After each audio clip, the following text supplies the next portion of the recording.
Japan is known, I think, internationally as being a place that is very polite, or maybe has a lot of like social rules about how people are supposed to conduct themselves. Is that the way that you feel living in Japan as well? They're only polite when they're talking to somebody above them, like social, hierarchy wise, when they're only talking to somebody above them. So when they're talking to somebody below them, they're really like, I'm your boss, you know. So so it's pretty strange. Like, but they will be polite to each other, like strangers. But the moment they know somebody's younger or somebody's like lower in like the social status, that's when the politeness goes out of the window. It's like it's kind of strange. Like I still don't understand. I mean, I understand it, but I don't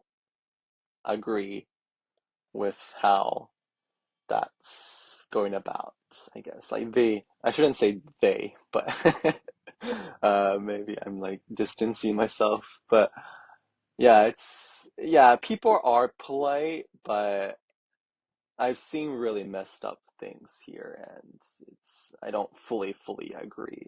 It really did, but they're generally like they're how they treat social spaces and things, and it's really polite and like it's really careful and So like when you say you've seen messed up things, you mean like people being mistreated because of their place in this social ladder or yeah, whatever it's called? yeah.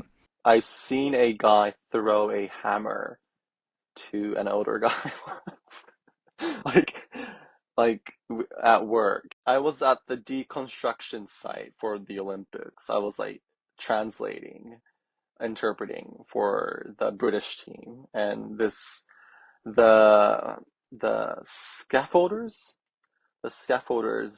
I was working with the scaffolders and the team leader. I was like, guys, listen, listen. And they weren't really listening. So the leader of the scaffolders, well, he threw a hammer at a really old guy because he's just employed by that leader, and he threw the hammer and it hit him, you know.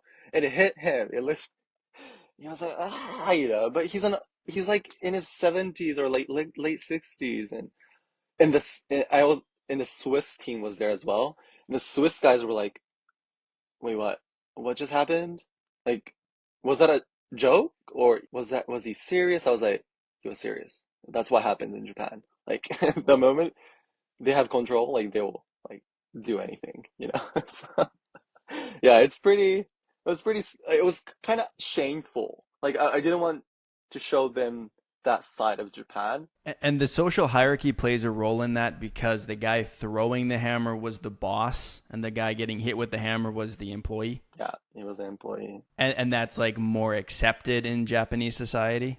Like that's not Yeah, necessarily yeah, seen as like a overly negative thing. yeah, because he, yeah. I mean, throwing a hammer, I think that's bad, and people here know that's bad, but it's like, you know, that industry, that kind of hierarchy, like, they're like, we've been there, you know. So, They're like, well, after all, he was the boss, so so it's okay. yeah, yeah. Wow. He'll Okay. probably stay there, you know, the old guy will stay there. He wouldn't see it as a huge problem. I see. I see. Yeah. He wouldn't get a lot of local support from people of saying like, "Whoa, that was really messed up. You should stand up for your rights as a Yeah, worker or something like that." never, never. Yeah, it's a very different image than people have of Japan. I think I'll get canceled after saying this, but like it's the truth. It's what I saw, you know. It's still a great country, but every country has its pros and cons, you know, the downside and upside.